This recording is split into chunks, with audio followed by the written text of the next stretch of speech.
Kanatong tanan, ako di ay si Attorney Maria Baby P. Paniares. Karong adlawa ato ang gitagaan o pagtagad ang problema legal sa ato ang usa ka follower, no? Mahitungod kini sa iyahang kaso sa barangay. Tungod sa sala nga wala siya nakahinumdom, no? Kung unsa kuno iyahang gibuhat. So ang imuhang problema, no, kay matud pa nimo nahubog ka kauban sa imuhang mga higala unya wa ka nakahinumdum sa nahitabo, no? Pagkaugma na ni ana gipasakaan na kag kaso, no, sa usa ka konsihal sa inyuhang barangay kay kuno ang nahisulat sa sumon imuha siyang giingnan nga imuha siyang patyon. So ang imong pangutana kung unsa nga kaso ang mamahimong ipasaka against nimo, ug mapasakaan bagihapon ka bisan og hubog ka atong panahona ug wala ka nakahinumdum sa nahitabo kung nakaistorya bagyud ka or wala ato nga mga pulong. Okay, before ta na tubagon ing imuhang pangutana, no, shout out sa ta, no, shout out ni Attorney Yasi Dungog of Lapu-Lapu City. Thank you, Attorney, sa padayon nga pagsuporta sa ato ang mga reels ug sa ato ang mga vlog. Okay, so karon first ato asang katunon unsa di ay na ang grave threat, no? Okay, under Article 282 of the Revised Penal Code, no, nahisulat dito, any person who shall threaten another with the infliction upon the person, honor, or property of the latter or of his family of any wrong amounting to a crime shall suffer, number 1, the penalty next lower in degree than that prescribed by law for the crime he threatened to commit, if the offender shall have made the threat demanding money or imposing any other condition, even though not unlawful, and said offender shall have attained his purpose. If the offender shall not have attained his purpose, the penalty lower by 2 degrees shall be imposed. If the threat be made in writing or through a middleman, the penalty shall be imposed in its maximum period. Number 2, the penalty of arresto mayor and a fine if the threat shall not have been made subject to a condition. So kani daing grave threat, kuan ni siya, imuha ni siyang makomit once you threaten another person with the infliction upon the person, honor, or property or the latter's family of any wrong amounting to a crime. For example, sa imuhang gibuhat niingon ang konsihal, no, bisag wala ka kahinumdum, matod pa nimo sa sumon niingon kuno ka sa konsihal nga patyon nimo ang konsihal. So kana siyang pag-istorya nga patyon nimo, it is a wrong amounting to a crime. Okay, so unsa may mga elements aning grave threat? Number 1, the offender threatened another person with the infliction upon his person of a wrong. So imuha siyang gihadlok nga mo inflict ka og wrong amounting to a crime to another person, honor or property, no, of the latter or his family. So kana imong giingon nga patyon siya nimo, no? Patyon nimo siya. So that is a wrong amounting to a crime. That is the first element, no? So such wrong amounted to a crime.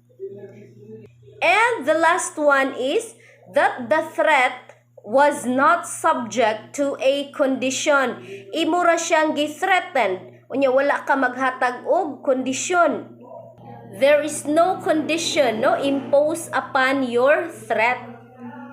So this crime, no, kining grave threat, it is already consummated as soon as the threat comes to the knowledge of the person threatened.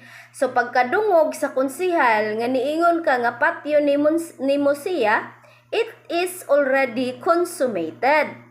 Okay, so maunay grave threat, no? So ang imong pangutana, hubog ka. Pwede ba gihapon kang pasakahan og kaso bisag wala ka kahinumdum sa imong gibuhat?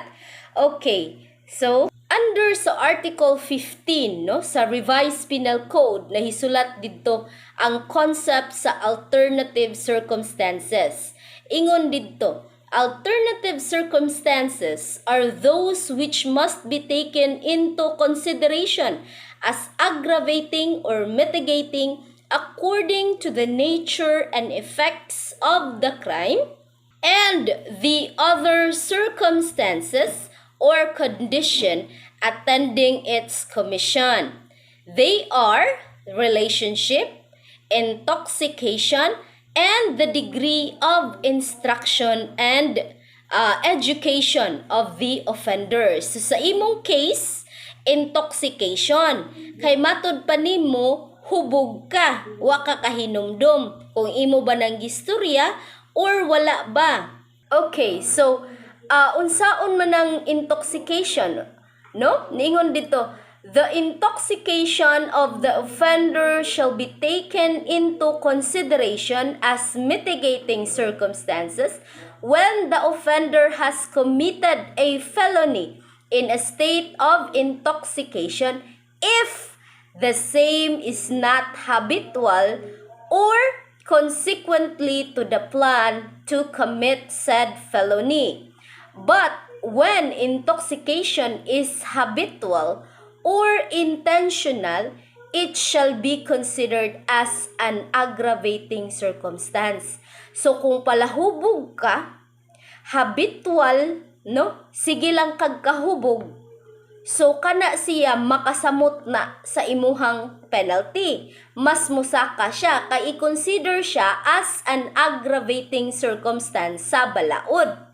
And if it is intentional, mao gihapon aggravating siya.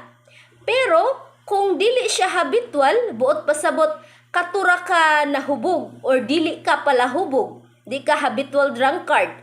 No, so makonsider siya sa balaod as a mitigating circumstance. Or if not consequent to the plan to commit felony, so mitigating na siya. Pero dili buot pasabot nga wala kay liability.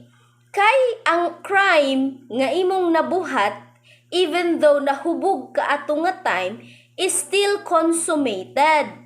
So mamahimo gihapon kang pasakaan o grave threat, no? Bisan pa man og hubog ka.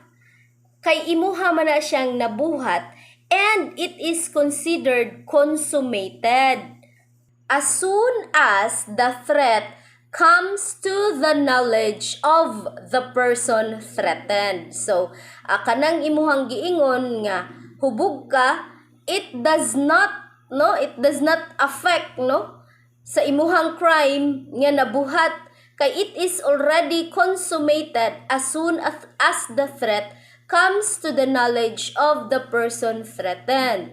So dili sad na nimo ingnon nga di ka mapasakahan og grave threat tungod kay hubog ka.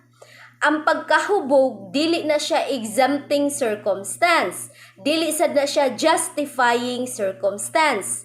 So, naa kay criminal liability gihapon.